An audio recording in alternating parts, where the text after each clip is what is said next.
Roby Price, and welcome to my workshop.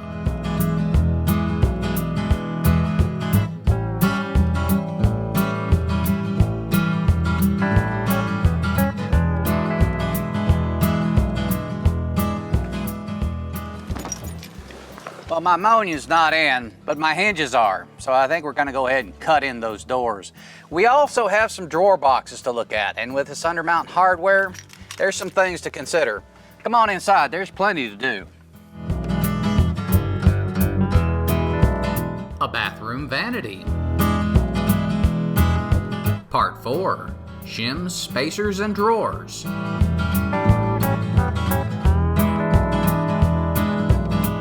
Today we're going to focus on the drawers, and the first thing that we need to do in order to understand how big an opening we have is to get the spacers in place. Now recall, I have a fake leg right here. That fake leg is going to go right there. Now it is wider than my opening here, so what I want to do when I install these drawer slides, I need to be proud so that my drawer is appropriately spaced to go through that opening. So come over here and let me show you how we're going to do this. This is a simple technique, but it all starts with the glue. Well, I might have told a bit of a story there. It really starts with machining up all these shims we're fixing to put in. I did those off camera, and you're welcome. One of those shims is already in place, and you can see it right there. But the real trick is the spacer, and that's what you see just underneath it. Now that everything's in place, we'll attach it with 1-inch brads. All that works fine for the bottom where you have the bottom of the cabinet to rest on. For the others, you're going to need a different kind of jig, and that's what I've got here. That gets me even with the bottom of the rail, and we'll use a 3/4 inch spacer to get me even with the top of the rail.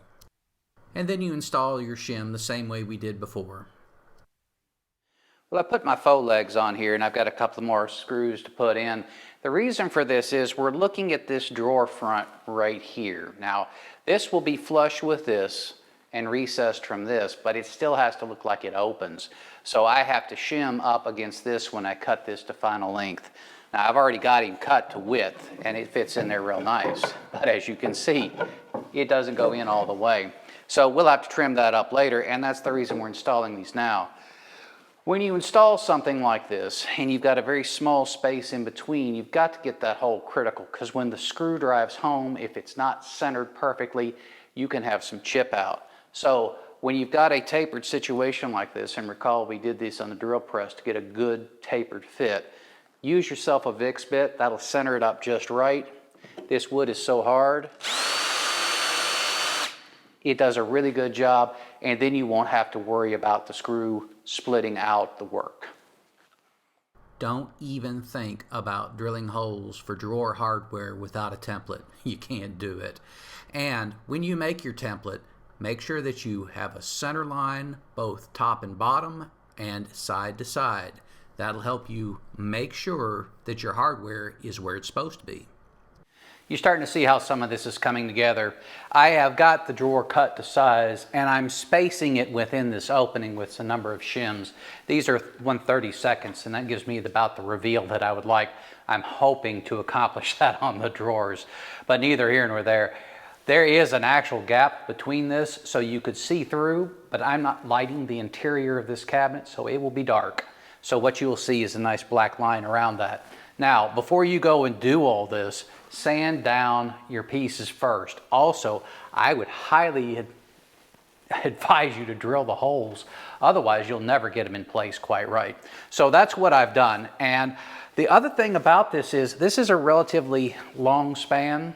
And if your oak should move, or whatever material you have in your rail here, this is an opportunity to brace it. This will not move. And what I've got is 2 screws up here and a couple of screws down there, and that squares this thing up immensely. It puts us in a good situation for cutting the doors and making sure that they fit properly as well. And that's what we start on next. I'm over here on my cross-cut sled, and I'm getting ready to cut the tails off the doors. Gonna try to get them to fit in there. And I've already done this first side over here. It's nice and square, came out great. That's just the bottom though. We also have the sides to do. Those come across here just later, but this top piece right here is critical. So what did I do? I took these doors and I oozed them up in there and I made a mark right here. Now, I'm going to be to this side of that mark because we'll probably make this cut 2 or 3 different times. These are inset doors. So if we get too far too fast or we get too far period, your eye is going to detect this. It's going to look at this piece of furniture and it's going to look at every single door and drawer, and you will be able to see the differences in the gaps between them. That's the difficulty about inset doors and drawers. The reveal has to be just right. Otherwise it shows up. That's why you pay more for it. That's why it's more trouble. That's why it's a much better piece. When you do this type of cabinetry, you're really upping your game. We're looking at the hinges, and we're going to use a European style hinge. It gives us a lot of adjustments, and I want that reveal to be just perfect all the way around. This will help. Now, when we drill this out, the big thing to pay attention to is the bowl, and I like to use a jig to help with that. This one right here has a scale along either side. That helps me place it on the door. It's got adjustments for the fence, so it's appropriately placed back. And finally, it has a stop right here, so I don't get myself in trouble by going too deep or through. So I would encourage you to get a jig like this. I think it works really well. There are a lot of them on the market. I think they work better than on the drill press, but this is one of those few areas where I would say that. Let me show you the mechanics of how this works. Looking at the manufacturer's instructions, it says the offset is supposed to be between 1/8 and 3/4. When I look at my jig right here, it has a setting right there that corresponds to these two right here. This one is set at 1/8, and that's fine. Also, I want to be about 2.5 inches in, so I'm going to be right there on the edge. So if I line my fence up just right, and I get this lined out at 2.5 inches, I should be in pretty good shape. Finally, I want to know the depth of this, and right now, when I push this against that, I've still got room on the bottom, so I'm fine.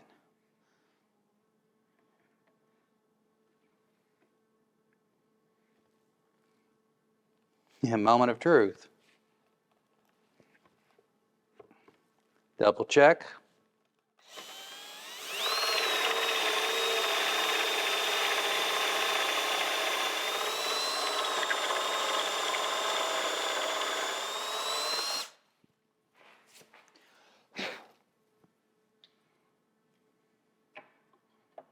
There we go. Very good. So I'm going to take my hinges and get them in place. And of course, you know, if one of them's this way or that way, that door ain't going to open very well. Take yourself straight edge and bump it up. A little bit of pressure. That'll get those hinges square with the holes that you drilled. You'll be in good shape. Then take yourself a Vicks bit and that'll center the hole.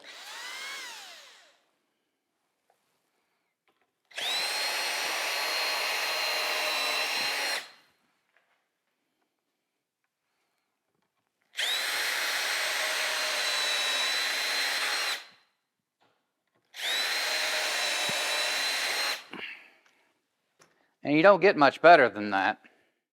Well, they're in place and they're lined out pretty well. I'm very happy with this. The European style hinges that have the 3-way alignment, they make your life very simple. If I was doing this on a conventional hinge, I think I would have been a little hard pressed to get it to go this good, this fast. So here we are. These hinges, they do actually close in a little bit, so I have taken the time to install a stop. Now, the way I do things like that are awkward, I actually drill out 2 holes and I sink a screw just up such that the nib is touching this piece of wood right here. That allows it to stabilize. Once I make the mark, I'll drill it. You have to with this oak. If you're using pine or maple, maybe not. But this you better pre-drill. At any rate, that particular technique allowed me to get just absolutely perfect first time. So keep that in mind when you approach this. Next step, we got to put the brasses, or at least drill the hole for them.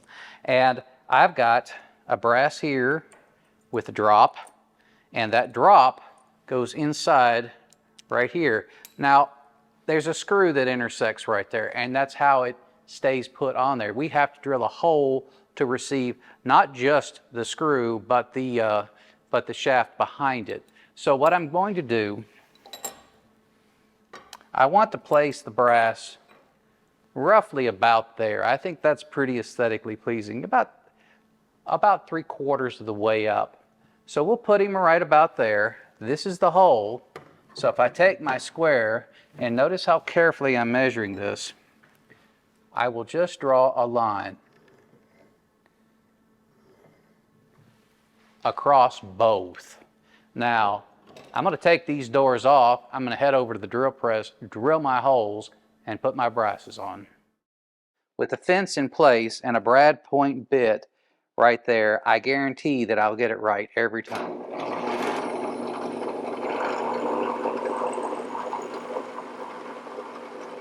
Well, I'm trying to get myself set up so that I can put a finish on the carcasses. Humidity is a little high right now, but that can change, and I want to be ready. So we only have a few things left to do on the carcasses before we're ready to go. One is to install the 2 faux legs, and that's easy enough to do. The second is to install the drawer slides, and getting those placed right is important. Now we will install all these things, and then we're going to back them off and then apply our finish. But getting all the holes drilled is important. And placement, there are some considerations. Come over here and let me show you what we're talking about. I'm set up here, and I've got my drawer slide in place right here. This is what actually attaches to the drawer box. We'll screw in here and here into the box to get a good seat. We will not use those right there, primarily because we have such a small drawer bottom. Now the drawer slide uses these to attach into the carcass. We have ourselves set up here such that I have 1 inch from this area right here. That gives me a 1/2 inch for the drawer box, and then 3/4 of an inch to come even with that face. Now, one thing to consider about this mechanism is we have adjustments. And right here, I have 1/4 of an inch right there and 1/4 of an inch right there. This particular measure controls the in and the out. This one right here controls the side to side. This one right here controls up and down. So after we get all this mounted, we've got a lot of room here as far as how to install that. Finally, we have a sheet of plywood right here that is supporting the back over there, and we will take this plywood and move it to the other side to install the other side of the drawer and the other 2 drawers. When we're finished with that, we'll merely cut it off and install the next set. All right, we've marked these. Now I've got good support here, but I need to hold it tight. We've marked these right here and right here, and we will use a VIX bit to do this with my Thundering Great drill right here.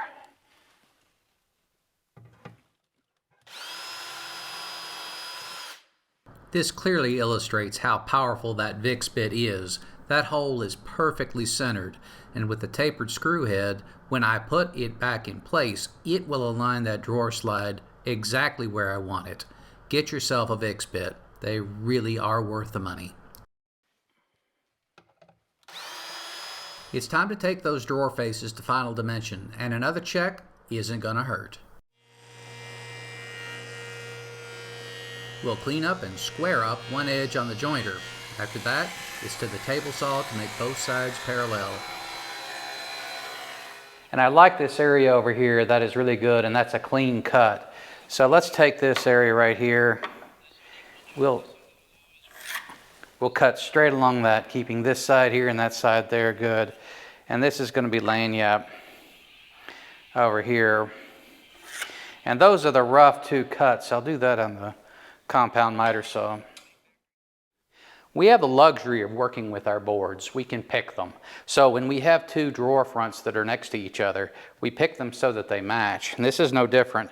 But the biggest problem that I've found is sometimes I get them mixed up. So label them, and that will really help. I think you'll find it'll make your life simpler. My boards are a bit wide, and that's on purpose. We'll use the jointer to sneak up on it. I've got the setting pretty slight right now. We're taking off just a whisper, and we'll keep doing that until we get it just about where we want it. All right, I'm very close on this, and I'll leave this edge alone because when I push this up here, it is very square. But I bump this over, get this squared up, and I mark in behind here. I do the same thing over here, but I do it this way in order to keep this from going side to side.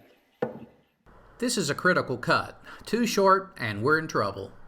The first thing we do is we check our mark to make sure we're lined out with the blade. The second thing we do is realize that pieces can wander. I like to wedge a finger on the track of the miter gauge, and that will allow me to feel if it's moving.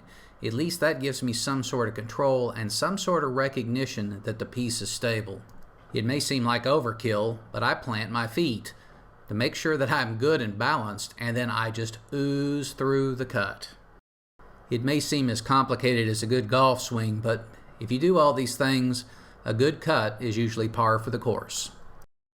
The last bit of woodworking to do before we sand these things down is to get the holes drilled for the brasses. Now these have a little protrusion on there that receives the screw in the back, and we need to take a little bit of precision with our drill bit in order to hit these square on. So I've made my marks across here based on the center, and I've got the fence set for these drawer faces such that they'll be consistent. So the drill press is the best tool to use for this job. I'm sanding down the front surface, and I'm starting with 120. I'll go to 150, 180, and I'll stop it at 220. After a good sanding, your corners are sharp, too sharp. Take some sandpaper and knock down the edges. It's one thing to have good crisp cuts, but they don't need to be sharp. One of the hallmarks of arts and crafts furniture is it looks robust, and it is. The pieces are large and heavy duty, and they can stand up to a lot of abuse, so the furniture usually sticks around for many generations. Well, these are fake legs, and they look fine in this direction, but they get pretty thin over here. Now keep in mind, our primary view is this direction, and we're not going to be seeing too much except when it comes to the toe kick, which is down here. So we're going to take a block, and we're going to place it right here, glue it, and then put some pins in it to secure it. Now, I'm not going to sand it flush. I'm not going to do anything like that. It is just going to be there. So I'm going to put this right here on my jointer. I want it to line up right, and the jointer's as flat a surface as I've got. Now before you get crazy, I've got a piece of plastic down here to keep the glue off the bed. So a little bit of glue, I'm going to take a clamp, put it in place, and then I'm going to secure this with 1-inch pins. Now the corners are real sharp here. If you don't break them, any finish you put on will not stick in the corners. Plus, it doesn't feel good. It's sharp. Just a little bit of 120 on the edges before your last sand is all you need to do. I've taken the time to mount my drawer slides, and I want to show you what's going on here. I've got the long plates right here going inside. They actually go inside this gap right here. Now the front of the box will attach right in through here and right in there. These pieces right here, they come out. One quick, and they just come out. That's why these undermounts, they go in and out so easy. That's why you can detach the boards. Now, when you're measuring the width from here to here, this is where you've got your, now this right here, what I did, I just made a tick right there and right there, and that's how I measured it. Now front to back, that is a little different. The front attaches on this edge right here. Now pulling this out, the back of the box hooks in right there. So that's the distance where the back plate goes, and you drill a hole right there for that to hook into, and that keeps the box from tipping up. And that's how we're going to size these things. In a few dimensions, once you get this in place, it's so much easier. For the top, I'm looking at 12 3/8, and when I put the 1/2 inch on either side for the box, I'm looking at a total length of 13 3/8. We'll probably cut 14, not 13 1/2. That'll give us a little room, keeping in mind that the dovetails go all the way out to either end over here. So that's the dimension. We have to have a minimum of that in order to fit inside the rails. Now for the length, we're looking at 18 3/4, the total length. That's accounting for the dovetail portion right here, which is right at 1/2 inch. We got 17 3/4 from this all the way to the end. This is where the hook will punch through right there, and I need 1/2 inch on the other side of the dado. So that gives me a total of 18 3/4, and that's what we're going to make. We'll make it longer for the other side here. It can be that simple. Quick hand sketch and you're off and running. If I was doing 6 or 8 of these, then yes, I'd probably put together some drawings, but I'm not. This is one off. So let's go ahead and get our boards marked up. They're going to be a little shorter than what I've got here, the long boards. I don't need this. I don't want to beat myself to death with it. So we're going to mark some boards up, and then we're going to start cross-cutting them to length on the cross-cut saw, and then we're going to dimension these things up, get some flat faces, parallel edges, and chips are about to fly. It's always good to mark your boards, and when you're dimensioning them all up on either side, you haven't got too many places to choose from. I choose the end right here and kind of make sure they're in the middle because we're going to be whittling down on all sides. As you can see, we're all labeled up. There's a lot of wood over there, and the first step in the process of squaring it up is to get a straight edge, not a square edge, but a straight edge on one side. That's best done on the jointer. So we'll take a little time and get a square edge on one side of each board. Then it is to the table saw where we get a parallel cut. Not a square cut, but it is parallel to the other side. And then after that, it's time to do some face planing. And then we get one flat side. After that, we go to the planer. Then we get a parallel surface. After we get two sides parallel, it's back to the jointer, because at that point we can get a square edge on both sides. So it's a long process, but it's a necessary process. I've rough cut all my drawer fronts and backs on the compound miter saw. I'll clean up these edges here on the table saw. It's a better blade, produces a more accurate cut. I'll do this in 2 passes. The first pass with my stop up, the second pass with my stop down.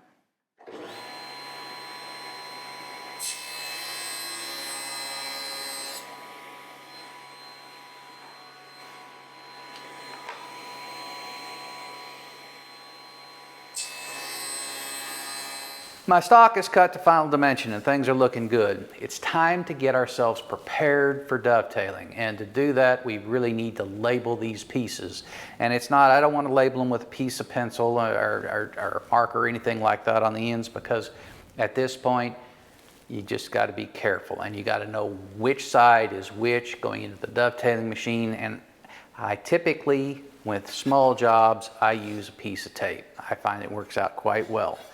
I've got 8 drawers on this, and that's 8 times 4. That's a lot of pieces. So I have decided to go with stickers. Now, the problem I have with these tape pieces is when I put them on there, I put them on the inside, because when I roll these things up, this is how I have always labeled pieces.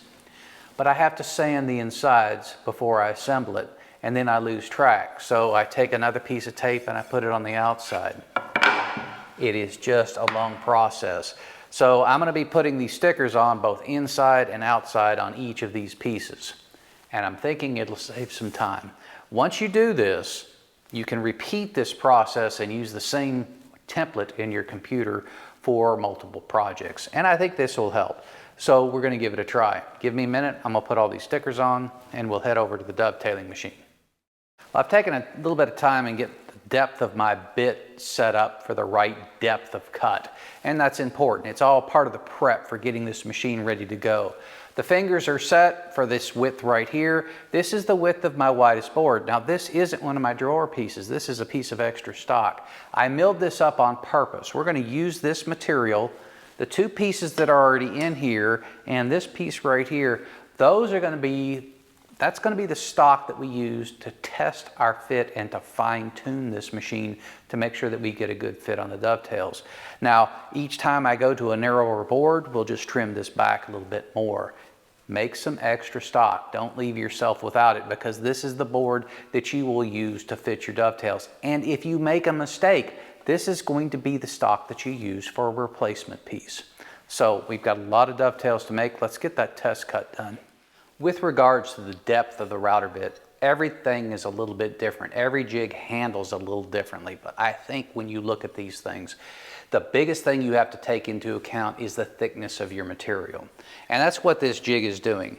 We've got a stop right here underneath that is roughly set at the bottom of the material that it's going to cut through. And when you set the thickness or the depth of your router bit, you'll put it over here and measure against this stop. That's about how simple it is. And your manufacturer for your jig may be a little differently, but that's how this one works, and I suspect yours is the same. So take the time to get this set at the correct depth. You would like to think that for the pins with a straight cutting bit, it's not a big deal, but it is, because it cuts down. You need to have the right depth. Take the time and get it right, and above all, do a few test cuts. The other measure you need to take into account is this pin tail assembly and how far back it goes into the system. Now, this right here, these are the pins, and you can see that they've got a slant to them. Now, that's a straight cutting bit, so the farther this goes back, the tighter that's going to get. That is going to impact how your joint assembles greatly. On your dovetails back here, that's just a straight run, probably not so much. But the criticality is right here, and how far back or how forward this is. You're going to have settings on your jig, and you're going to need to do some test joints and figure it out. Myself, I have got my own settings right here for this jig that I made. Since this is discontinued, I've been making my own, and I know that this one works. So keep in mind some test cuts and getting this assembly put back and forth in the right place. That's about all I'm going to say on setup here. We're getting ready to cut, and we're going to cut a lot of these. It's going to go very fast, and I'm not going to put you through that. But just remember, these jigs are very useful, and once you get them set up, you can make up some good time and get some things done very quickly. So prep is everything. Get your jig set up and it'll work for you. I put in a drawer. I've assembled the dovetails, and they've come out really nice, but neither here nor there. I put the drawer in here without the back, and of course without the bottom. I wanted to see, there's a hook in the back here that holds it, keeps the drawer from tipping up. Now, I checked my drawing and I made the marks, but I want to put this in here to double check to make sure that it's where it's supposed to be. And it is. Double check. It doesn't take any time, but it sure does give you peace of mind. I've taken the time to make several cuts here in order to get my dado head, my dado stack, the right thickness. I put a shim in there. This last cut proved to be very effective, so I'm happy with that. I have also taken the time, I made a little cut right here to get the height right. So I'm set it right at 1/4 inch, which is where I want to be. So the dado stack is in the saw and it's set right. Now, I have a mark here where my dado is supposed to go, and I have set up my fence such that it stops at the right place. And that's important because we can make all these, we can gang them and get them all right without too much effort. Prep is everything.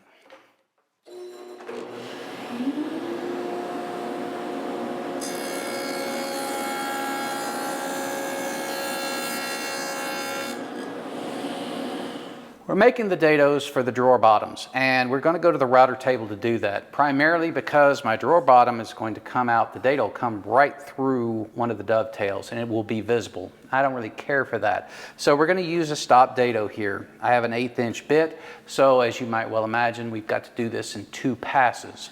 Now, final note, we're starting to invest a lot of time in these pieces, so a screw up will really cost you at this point. Pay attention to your labels. This one says outside and up, so I know that's where I need to make my cut. The labels do help.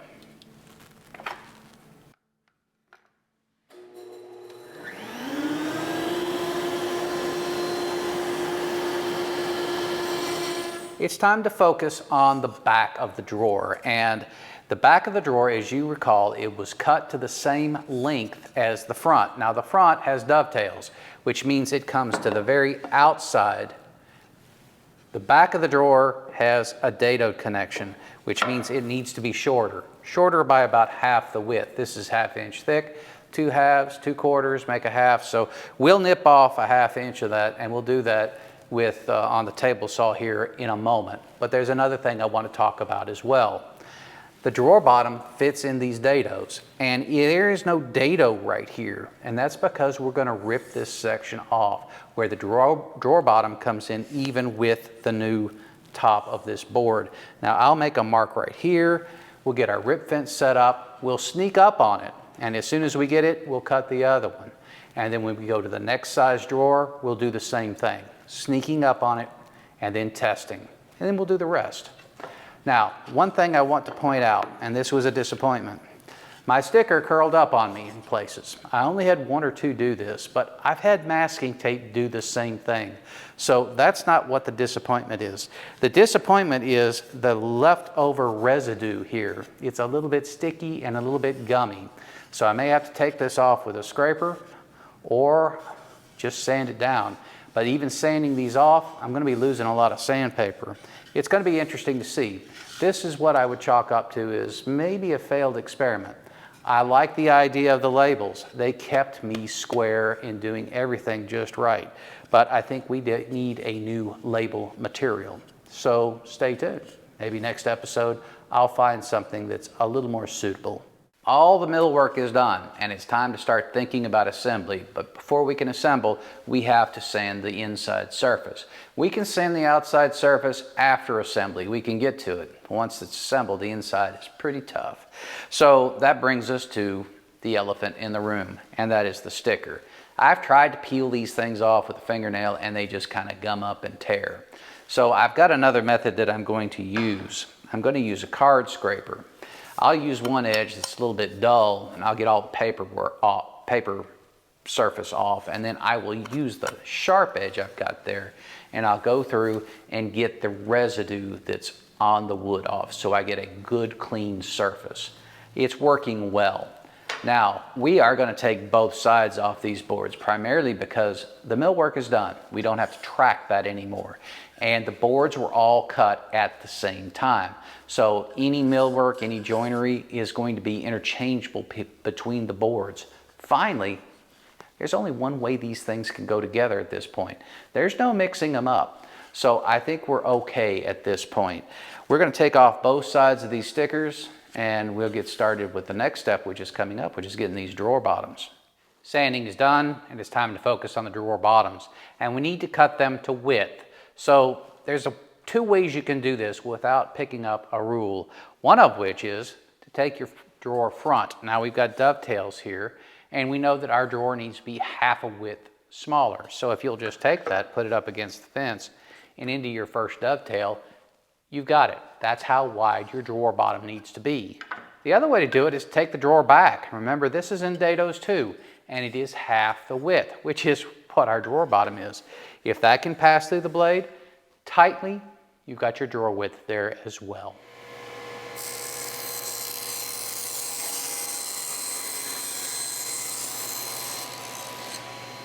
To cut the length is not so simple. We've got to measure it a little differently. Right now I'm set up here, and it looks to me like I'll cut about half this dado off.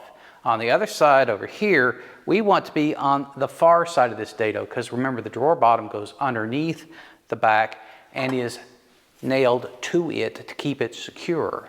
So we're going to take a mark right about here, and then we are going to take a stop and put it in place.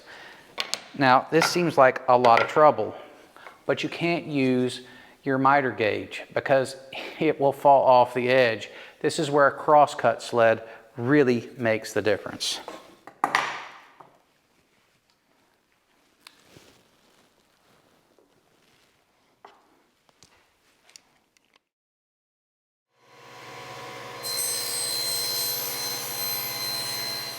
It's time for some assembly.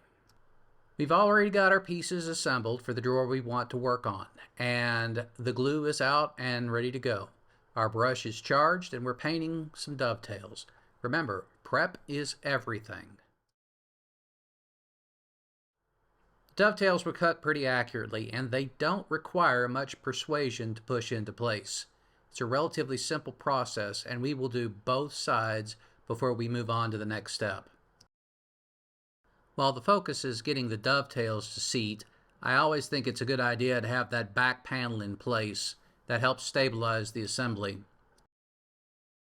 With both sides in place, we can go ahead and apply persuasion to seat the joints. Now, I will point out that that rubber mat, while it protects the dovetails, we do have to apply a little bit more force than we would otherwise. Once the dados are seated, we'll go ahead and install the drawer bottom. That will help stabilize the assembly.